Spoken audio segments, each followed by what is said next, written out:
By Thursday afternoon, Karen had worked herself into a righteous fury. The Rodriguez lawn remained uncut, and she prepared a follow-up violation notice with threats of legal action. She'd even researched military housing regulations, convinced she'd found ammunition for her war against suburban non-compliance. She was typing up her most scathing letter yet when the rumbling began.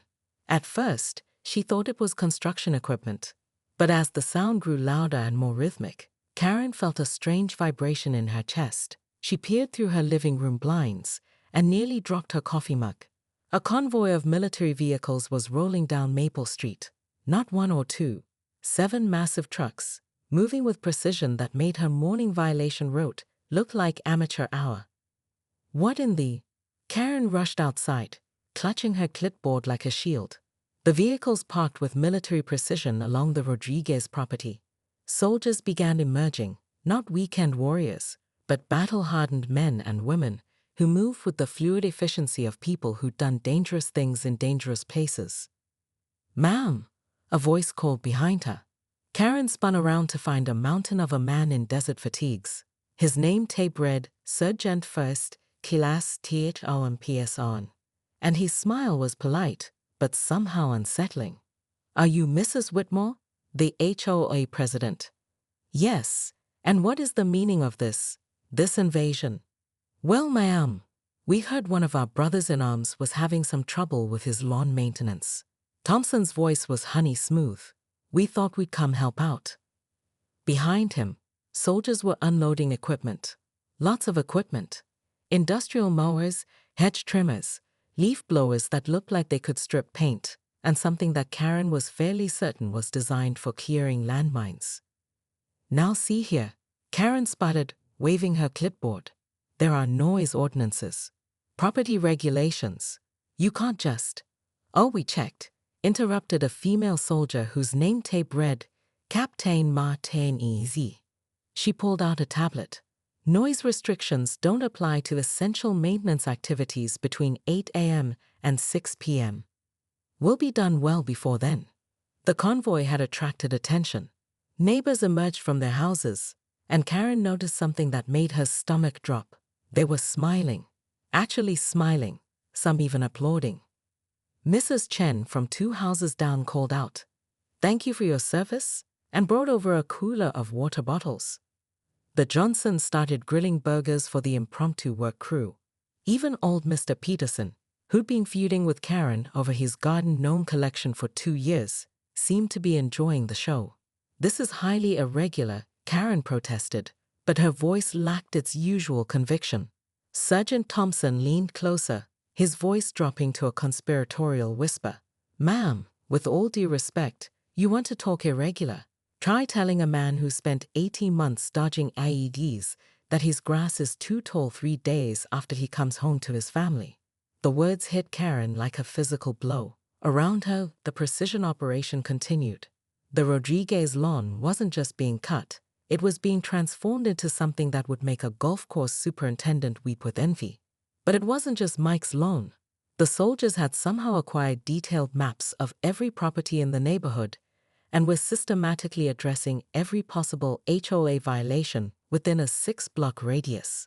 "How did you?" Karen began. "Military intelligence, ma'am," Captain Martinez said with a wink. "We're very thorough." As Karen watched her entire violation list being systematically eliminated by a squad of soldiers who clearly found the whole thing hilarious, she realized she might have finally picked a fight she couldn't win. But the real question was, what exactly were they planning for tomorrow? Karen Whitmore stood in her perfectly manicured front yard at 6:47 a.m., measuring the height of her neighbor's grass with a ruler while wearing her fuzzy pink bathrobe and combat boots. A bizarre combination that somehow perfectly captured her militant approach to homeowners association enforcement. She'd been up since dawn, clipboard in hand, documenting every violation in Sunset Manor subdivision with the dedication of a war correspondent.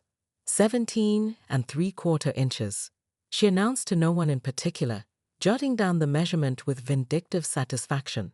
The HOA guidelines clearly stated grass height should not exceed 15 inches. She'd finally caught Staff Sergeant Mike Rodriguez in violation.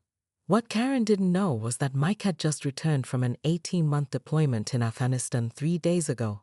His wife Sarah had been managing everything alone, their twin toddlers, her nursing job, and yes, the lawn care that had admittedly gotten away from her in recent weeks.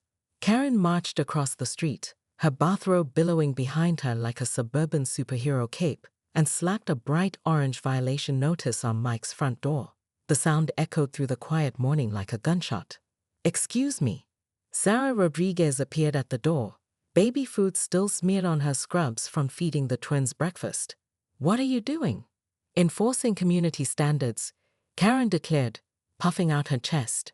"Your grass is nearly 3 inches over regulation height. You have 72 hours to remedy this violation or face a $50 fine." Sarah's face crumpled. "My husband just got back from deployment. We're still adjusting." "I don't care if he just got back from Mars," Karen interrupted, her voice sharp enough to cut glass. "Rules are rules. Maybe if military families can't maintain property standards, they should consider living somewhere more suitable to their circumstances." The words hung in the air like smoke from a battlefield. Sarah's eyes widened, then narrowed dangerously. "You want to talk about military families?" Sarah's voice dropped to a whisper that somehow carried more menace than shouting. "Fine, but you picked the wrong soldier's wife to mess with." Karen felt a flicker of uncertainty but pushed it down.